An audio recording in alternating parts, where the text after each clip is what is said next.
Welcome back. चलिए noun based practice से 2 करते हैं। You can not rely on. तो रिलाई ऑन का मतलब होता है विश्वास करना। You can not rely on him. आप उस पर विश्वास नहीं कर सकते हैं because he is not true to his words. आप ये फ्रेज आपको याद करना पड़ेगा। ट्रू टू फ्रेज है वंस वर्ड, न कि वर्ड्स। तो ये आपको याद रखना चाहिए। ये वर्ड होता है ना कि वर्ड्स होता है। तो आप इस तरह का आप देखोगे, ठीक है। Man of courage, true to words, man of letter. तो ये जितने भी इस तरह का जो होता है उस समय सब सिंगुलर होता है। तो इस बात का आप ध्यान रखेंगे। यहाँ पे ट्रू टू वंस वर्ड होता है, वर्ड्स नहीं होता है। अब इसका पूरा का हिंदी लगा लेते हैं। You can not rely on him. आप उस पर विश्वास नहीं कर सकते because he is not true to his word. क्योंकि वह अपने वादे का पक्का व्यक्ति नहीं है। ट्रू टू वंस वर्ड का मतलब होता है वादे का पक्का आदमी। आई होप कि ये क्लियर हो गया होगा। Let's see. One has rightly said that the beauty is only skin deep। अब देखो यहाँ एक सोचने वाली चीज है। ब्यूटी एब्स्ट्रैक्ट नाउन है। ब्यूटी क्या है? एब्स्ट्रैक्ट नाउन है। और एब्स्ट्रैक्ट नाउन जैसे ब्यूटी हो गया, ऑनेस्टी हो गया, तो नेचर हो गया, तो ये सब क्या है? ये जब सार्वजनिक रूप से बात किया जाता है तो अपने साथ द नहीं लेता है। तो one has rightly said that beauty is only skin deep। ठीक है। किसी ने सही कहा है कि सुंदरता केवल ऊपरी होती है। स्किन डीप मतलब उतना ही अंदर तक रहता है जितना तक चमड़े। मतलब कोई आदमी दिखता है तो स्किन ही दिखता है, चमड़ा दिखता है, उतना ही तक सुंदरता होती है। उसके अंदर सब लोग एक समान ही होते हैं। तो यहाँ द ब्यूटी इज नहीं होगा। एब्स्ट्रैक्ट नाउन आप जानते हैं कि वो क्या होता है। वो जब जनरल केस में यूज किया जाता है तो द नहीं लगता है। हाँ, जब खास यूज किया जैसे the beauty of Himalaya, the beauty of this river, तब द लगेगा। लेकिन जब सार्वजनिक रूप से बात की जाती है तो इसके साथ नो आर्टिकल्स। तो आई होप कि ये समझ में आ गया। One has rightly said that beauty is only skin deep. चलिए नेक्स्ट है हमारा। There are a number of Indian beauties who are going to there are a number of Indian beauties बहुत सारे भारतीय सुंदरियां हैं। बहुत सारे भारतीय सुंदरियां हैं who are going to participate in this contest।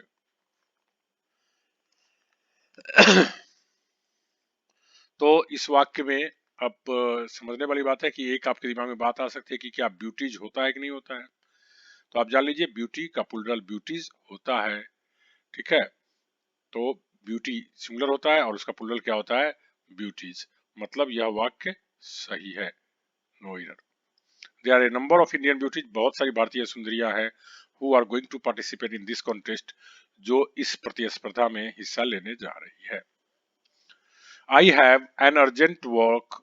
आप जानते हैं वर्क के बारे में, इसे पिछले लेसन में भी मैंने बता दिया था कि वर्क अनकाउंटेबल होता है, इसके साथ ए एन का प्रयोग नहीं होता है। तो आप इसके लिए क्या यूज कर सकते हैं? I have a piece of urgent work. I have a piece of urgent work.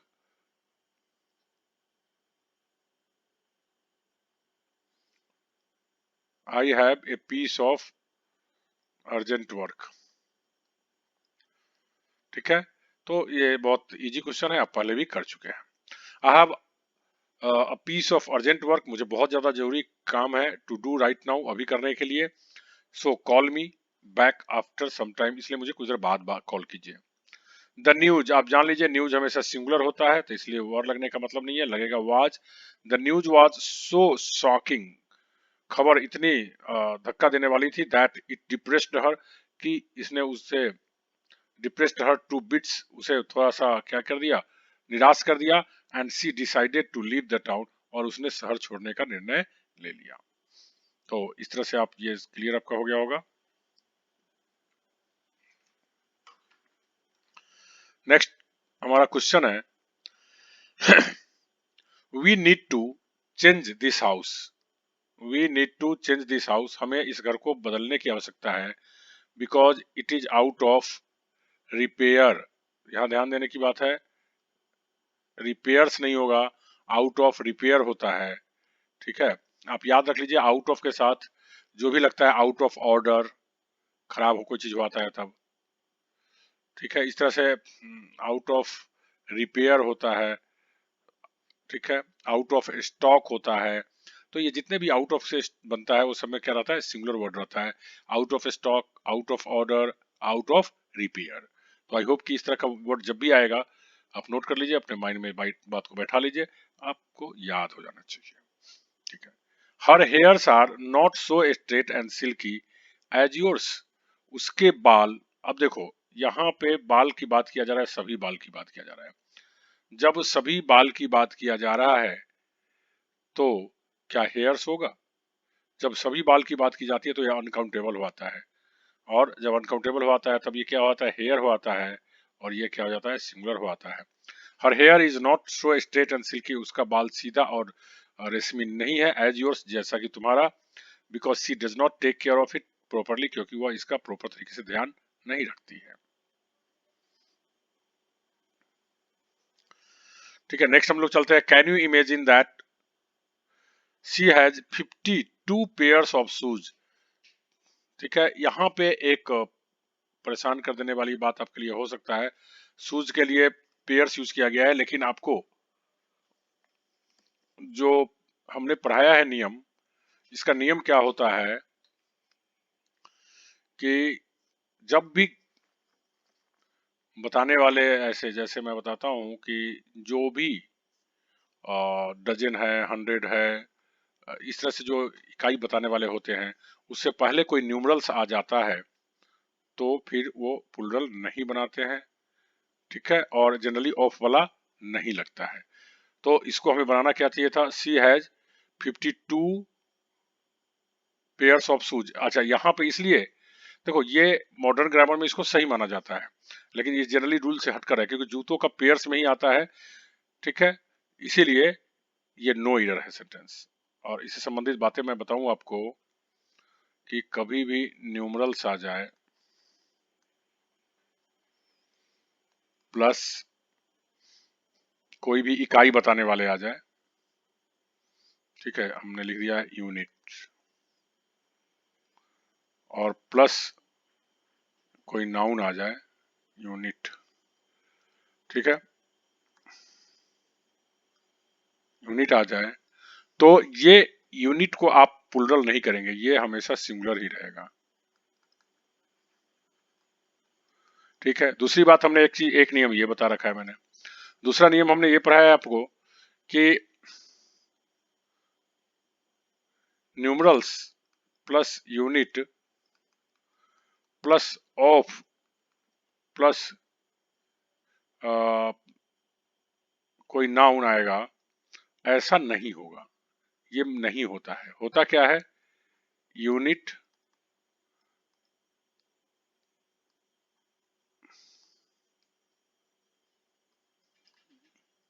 Unit जो कि प्लुरल होता है, प्लस ऑफ प्लस नाउन होता है। तो इस तरह का होता है। अब इस तरह के क्वेश्चन और भी आएंगे तो मैं देखूंगा, जबकि इसका एक एक्सेप्शन में आया है, ये 8वां, ये नो एरर है।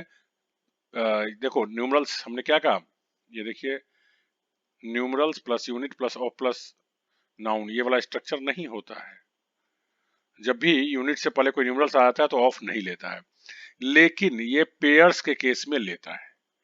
ठीक है, क्योंकि pairs of shoes, pair shoes हम नहीं कर सकते, कह सकते कभी भी, तो ये स्पेशल है पेयर और शूज के बारे में, इसलिए इसमें लेता है, और यह नो एरर है। इससे संबंधित और भी बहुत सारे आएंगे अभी आगे, फिर हम देखेंगे। We all are living life with all creature comforts but her circumstance, circumstance word को भी आपको सीखना पड़ेगा। सर्कमस्टांस का मतलब होता है परिस्थिति। और जनरली तौर पे जब भी हम बात करते हैं किसी की परिस्थिति, तो किसी की परिस्थिति नहीं बात करते, किसी की परिस्थितियां होती है। तो परिस्थिति में बहुत सारी चीजों का समावेश होता है, इसलिए हमेशा क्या यूज करिए, circumstances are, because her circumstances are not good, पर उनकी परिस्थितियां अच्छी नहीं है।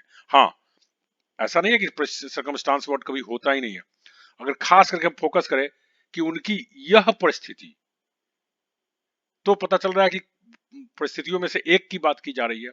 लेकिन सीधा परिस्थिति की बात करें तो सीधा परिस्थिति की बात नहीं करके हम क्या करते हैं, परिस्थितियां की बात करते हैं। और दिस इज वेरी इंपॉर्टेंट, बहुत बार पूछा जा चुका है, तो आप याद रखिए, हिज हर लगा रहे तो सर्कमस्टांसेज ही होगा। हाँ, दिस लगा रहे तब सर्कमस्टांस होगा, क्योंकि दिस प्लूरल को दर्शाता है, जो कि हिज हर किसी को भी दर्शा सकता है। तो हिज हर लगा करके बात किया जाए और सीधा परिस्थितियों की बात किया जाए तो सर्कमस्टांसेस लगाएंगे, और खास करके दे दे पर्टिकुलर यह परिस्थिति कर दे तभी सर्कमस्टांस लगाएंगे, नहीं तो जनरल कंडीशन में सर्कमस्टांसेस का ही प्रयोग किया जाता है। We all are living life, हम सब लोग जीवन जी रहे हैं, क्रिएचर कंफर्ट्स, आराम वाली जीवन, but her circumstances are not good, लेकिन उसकी परिस्थितियां ठीक नहीं है।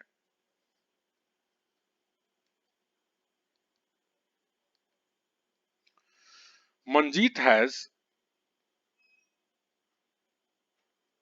मंजीत हैज,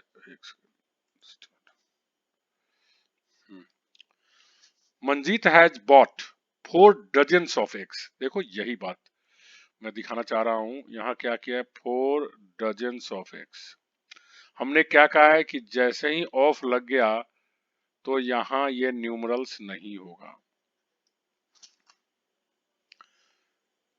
हमने कहा, यहाँ देखिए दूसरा पॉइंट, यहाँ क्या है, यूनिट से पहले न्यूमरल्स लग गया, तो ऑफ वाला स्ट्रक्चर क्या कहता है, नियम गलत है।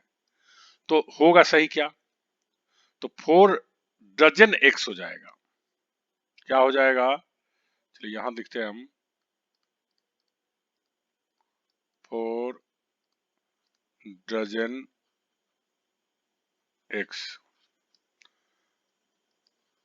अब एक और बात निकल के आती है कि क्या डजन्स होगा, तो हमने आपको पढ़ा रखा है कि जब भी इस तरह का स्ट्रक्चर आता है तो अंतिम नाउन को हम क्या करते हैं, सिंगुलर प्लूरल बनाते हैं, बीच वाला सब क्या बन जाता है, एडजेक्टिव बन जाता है। एक तो ये तरीका से समझ सकते हैं, दूसरा तरीका एक और समझो, हिंदी से बड़ा अच्छा समझ में आएगा। 4 दर्जन अंडे कहते हैं, हम क्या कहते हैं, 4 दर्जन अंडे कहते हैं, ना कि 4 दर्जनों अंडे नहीं कहते हैं। तो इस तरह के सेंटेंस को, इस तरह के स्ट्रक्चर को आप इस तरह हिंदी के माध्यम से भी आप अगर बनाएंगे तो आपको बहुत आसानी से समझ में आ जाएगा। हम क्या कहते हैं, 4 दर्जनों अंडे कहते हैं, नहीं कहते हैं, क्या कहते हैं, 4 दर्जन अंडे कहते हैं। हाँ, इसी में 4 अगर नहीं रहे तो हम ऐसा कहते हैं, दर्जनों अंडे, दर्जनों अंडे, ऐसा तो हम बोलते हैं। हाँ, तो दर्जनों अंडे बोलेंगे तो ऐसा हो सकता है, dozens of eggs, dozens of eggs. कहने का मतलब ये हुआ कि अगर इससे पहले न्यूमरल्स नहीं लगा हुआ है और तब तो ऑफ आएगा, एक पेयर्स ऑफ शूज का कंडीशन यूनिक है, हट करके है, ठीक है। तो डजन्स ऑफ एक्स होगा और न्यूमरल्स जैसे ही आ जाएगा तो ये ऑफ नहीं आएगा, 1 2 3 4 5 कोई भी होगा तो फिर क्या हो जाएगा, ऑफ नहीं लगेगा। और डजन्स भी नहीं होगा, क्या हो जाएगा, डजन हो जाएगा। 4 डजन एक्स, 500 पीपल, 200 बुक्स, तो हंड्रेड्स नहीं हुआ, 100 हुआ, क्यों, 200 लोग कहते हैं, 200 लोग तो नहीं कहते हैं, 10,000 लोग कहते हैं, 10,000 लोग नहीं कहते हैं। तो इस तरह से भी आप समझ करके इसको याद कर सकते हैं। आई होप कि ये बहुत अच्छी तरह से आपको क्लियर हो गया होगा, इससे पिछले चैप्टर में भी इस पर डिस्कस किए हुए हैं। Manjeet has bought 4 dozen eggs, हमें अब इसको करेक्शन क्या करना पड़ेगा, Manjeet has bought 4 dozen eggs, Manjeet ने 4 दर्जन अंडे खरीदे हैं, एंड हंड्रेड्स ऑफ पेंसिल, यहाँ ये सही है, सैकड़ों पेंसिल, क्योंकि यहाँ पे इससे पहले कोई न्यूमरल्स नहीं है तो ये सही है, हंड्रेड्स ऑफ पेंसिल, सैकड़ों पेंसिल्स खरीदे हैं, फॉर हिज नेफ्यू, अपने भतीजा के लिए। आई होप कि ये स्ट्रक्चर भी क्लियर हो गया होगा इस सबसे। Could you please lend me 5,000 rupees. अब फिर वही बात आ गया, आप 5,000 रुपये कहते हैं कि 5,000 रुपये कहते हैं? कहते हैं क्या? 5,000 रुपये। तो जब 5,000 रुपये कहते हैं तो आप अंतिम नाउन को ना बनाओगे, हंड्रेड्स नहीं होगा। अंतिम नाउन क्या है हमारा? रुपीज, उसको करेंगे। Could you please lend me 5,000 rupees for a week. कृपया आप मुझे एक सप्ताह के लिए 5,000 रुपया उधार देंगे। लेंड मतलब क्या होता है? उधार देना। अब बोरो मतलब क्या होता है? मांगना। अब देखो फिर क्या आया हमारा next, lakh, lack of people. अब यहाँ पे क्या करना चाह रहा है? लाखों लोग। तो लाखों लोग वाले में क्या होता है? ऑफ लगा रहता है, तो हमने कहा ना लाखों। तो लाखों करने के लिए हमें क्या करना पड़ेगा? लैक्स। लैक्स ऑफ पीपल, लाखों लोग came to see the final test match. Final test match देखने के लिए आए थे between India and Australia yesterday. भारत और ऑस्ट्रेलिया के बीच हुए मैच को लाखों लोग देखने, फाइनल टेस्ट देखने आए हुए थे।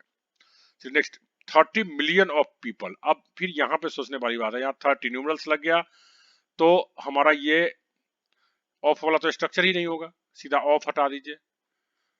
30 मिलियन पीपल, 30 लाख लोग। 30 लाखों लोग तो हम कहते नहीं है, 30 लाख लोग are below the poverty line. क्या है? पॉवर्टी लाइन से नीचे है, मतलब गरीबी रेखा से नीचे है इन इंडिया, भारत में। And our government is not doing anything in this regard. और हमारी सरकार इस संदर्भ में कुछ नहीं कर रही है, इस तरफ कोई ध्यान नहीं दे रही है। Can you bring a 10 inches ruler. फिर यहाँ पे वही सेम है, रूलर बोलते हैं पट्टी जिससे हम नापते हैं। तो ये 10 इंचेज, तो इंचेज क्या हो गया? ये एडजेक्टिव का काम करेगा, तो क्या इसके साथ लगेगा? 10 इंच रूलर। 10 इंच का रूलर होता है, न कि 10 इंचों का रूलर होता है। तो इस तरह से आप बड़ी आसानी से यूज कर सकते हैं, याद कर सकते हैं। Can you bring a 10 inch ruler for me now. क्या आप मुझे 10 इंच वाला रूलर ला देंगे? अभी ला सकते हैं अभी? Because I have no measure sum, I have to measure something. क्योंकि मुझे कुछ मापना है। मेजर करना मतलब मापना।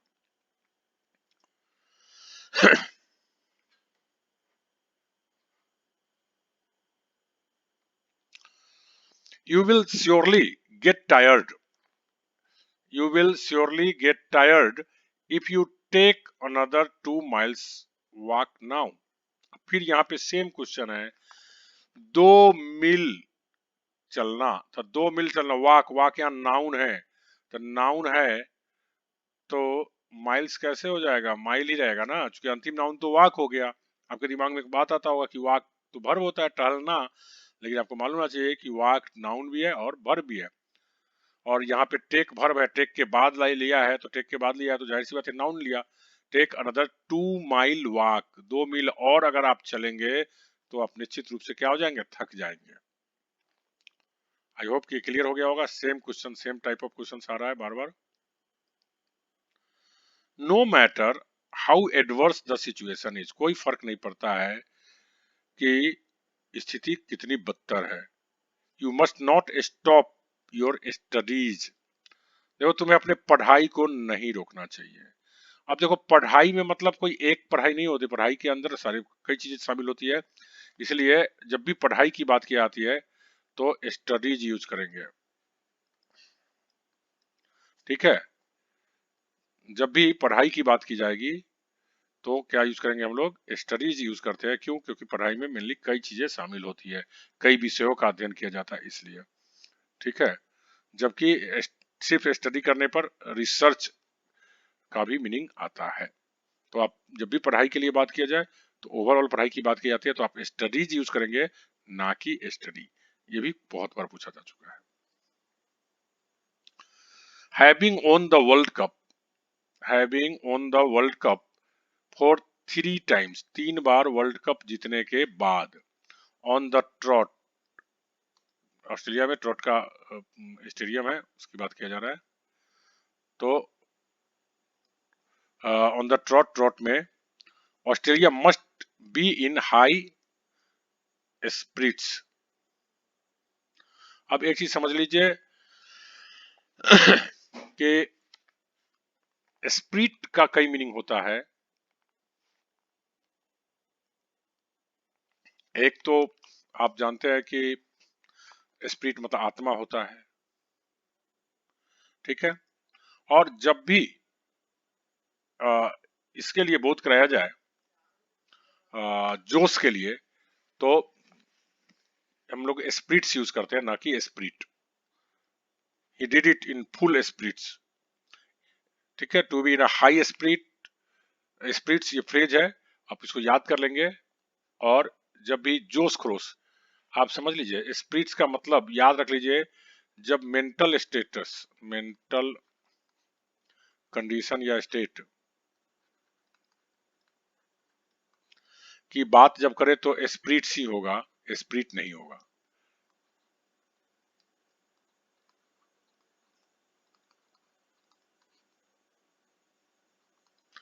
तो क्या हो जाएगा, स्पिरिट्स हो जाएगा। जब भी मेंटल कंडीशन की बात करें तो क्या हो जाएगा, स्पिरिट्स होगा। आप be in a high spirits मतलब क्या, एकदम जोश खरोश में रहना। तो ये दो तरीका उपाय है, एक तो या ये फ्रेज के रूप में आप याद कर ले, या आप याद कर ले कि जब भी स्पिरिट का मतलब कंडीशन से हो, स्थिति से, मनोस्थिति से हो, तो ये एस वाला का मीनिंग होता है, बिना एस वाला का मीनिंग नहीं होता है। तो having won the world cup for 3 times, 3 बार वर्ल्ड ट्रॉट में 3 बार वर्ल्ड कप जीत जाने के बाद ऑस्ट्रेलिया निश्चित रूप से अपने मोरल काफी उच्च किया होगा, काफी उत्साही होगा। She will have finished 2/3। अब यहाँ देखो ऐसा कितनी बार हम डिस्कस कर चुके हैं, 2/3 दो हुआ तो 1/3 होता है, जबकि 2/3 3/4, क्योंकि जैसे ही एक से अधिक हो गया तो उसके साथ आने वाला नाउन बन जाता है, और ये नाउन क्या है, प्लूरल होगा। 2/3 of the work, she will have finished 2/3 of the work, वह अपने काम का 2/3 खत्म कर ली होगी। बाई द नेक्स्ट मंडे, आने वाले सोमवार तक, फॉर श्योर निश्चित रूप से। So you can think of allotting another assignment to her, इसलिए आप उसको और दूसरे काम सौंपने का सोच सकते हैं, देने का सोच सकते हैं। अलॉट मतलब होता है देना, आवंटित करना, और असाइनमेंट्स मतलब कागजात या काम। She is good at English, वो इंग्लिश में अच्छी है। So we can expect that she will get full marks. याद रखिए अंक के लिए मार्क्स होता है, रट लीजिए अभी। अंक जब भी बताना हो परीक्षा में, अंक की बात किया जाए तो मार्क्स होता है, मार्क नहीं होता है। मार्क मतलब चिन्ह होता है, और मार्क्स मतलब क्या होता है, अंक। तो ये आप याद कर ले, रट ले, मार्क मतलब चिन्ह, जबकि मार्क्स मतलब अंक। तो परीक्षा में आप चिन्ह की बात नहीं कर रहे हैं, आप किसकी बात कर रहे हैं यहाँ, अंक, कितने अंक आए, कितने नंबर आए, ठीक है। तो she will get full marks in grammar, वह ग्रामर में पूरा नंबर उठाएगी, पूरा नंबर मिलेगा उसको। My mother does not like, मेरी माँ नहीं पसंद करती है दोज। दोज के बाद जो भी आएगा प्लूरल आएगा, तो शॉर्ट मतलब प्रकार होता है, तो यहाँ क्या हो जाएगा, shorts. Those shorts of guys, मेरी माँ उस प्रकार के लड़कों को पसंद नहीं करती है। इवन इन द लिस्ट, थोड़ा भी, इवन इन द लिस्ट मतलब थोड़ा भी नहीं। I can not invite them, मैं उनको इन्वाइट नहीं कर सकता, मैं उनको आने के लिए नहीं कह सकता। Man is a product of the environment, मानव जो होता है वह वातावरण की उत्पादन है, देन है। We should keep our surroundings, देखो सराउंडिंग एडजेक्टिव हो गया, आप नाउन हमें चाहिए, आवर के बाद तो नाउन आता है। तो सराउंडिंग्स परितः, इसके लिए हमारा वर्ड क्या होता है, सराउंडिंग्स। सेल्यूब्रियस, सेल्यूब्रियस मतलब हेल्दी, स्वास्थ्यकर, हाइजेनिक। सेल्यूब्रियस मतलब हेल्दी, हेल्दी का साइन हो गया। तो मानव जो है वातावरण का उत्पादन है, प्रोडक्ट है, इसलिए हमें क्या करना चाहिए, हमें अपने वातावरण को क्या रखना चाहिए, हेल्दी रखना चाहिए, बढ़िया रखना चाहिए।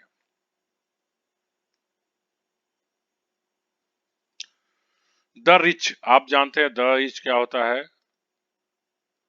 प्लूरल। द रिच जो प्लूरल हो गया तो इज होने का मतलब ही नहीं है, क्या होगा यहाँ, आर।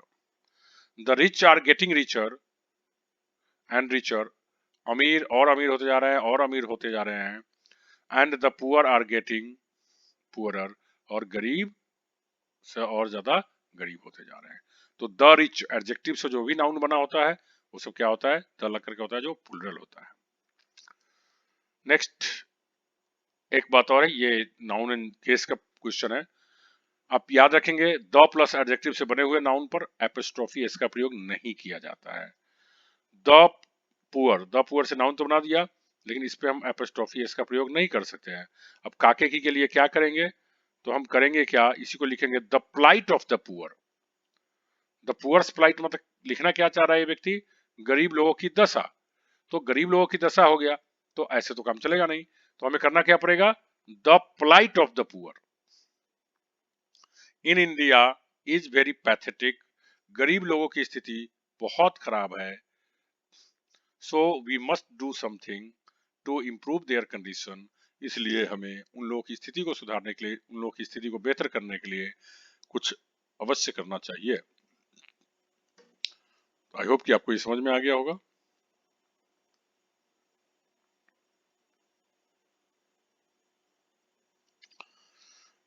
हमारा नेक्स्ट क्वेश्चन है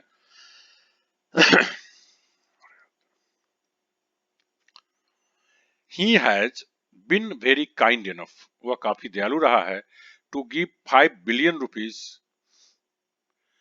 5 बिलियन रुपीज देने के लिए, टू अ पुअर नहीं, एक गरीब नहीं, टू द पुअर, तब ना गरीब लोगों का बोल होगा, गरीब लोगों को फॉर दियर रिहेबिलिटेशन, उनके पुनर्वसन के लिए। तो वो इतने दयालु है कि वो 5 बिलियन रुपए देने के लिए तैयार है गरीब लोगों के पुनर्वसन के लिए। मतलब जो लोग अभी विस्थापित हो जाते हैं ना कभी बाढ़ में या कोई चीज में, पुनर्वसाने का जो काम होता है, दैट इज कॉल्ड रिहेबिलिटेशन। तो उसके पुनर्वसन के लिए दिया जाना है। नेक्स्ट लेते हैं, the life of the rich, अमीर लोगों का जीवन, is not as peaceful and pleasant as that of the poor. अभी हमने कहा कि द प्लस एडजेक्टिव पे एपोस्ट्रोफी नहीं लगता है, और यहाँ वैसे इसकी जरूरत भी नहीं है क्योंकि दैट ऑफ का प्रयोग हो चुका है। हालांकि ये नाउन एंड केस से संबंधित है, will study. The life of the poor, आप याद रखिए फिलहाल कि द प्लस एडजेक्टिव पर एपोस्ट्रोफी का प्रयोग नहीं होता है। The life of the poor is not as peaceful and pleasant as that of the poor, सीधा हो जाएगा द पुअर, द पुअर्स नहीं होगा। कहते हैं अमीर लोगों का जीवन उतने शांति प्रिय और खुशनुमा नहीं है जितने कि गरीब लोगों का, इन सो मेनी वेज, कई तरीकों से। तो इस तरह से आपका यह प्रैक्टिस सेट 2 क्लियर हो गया।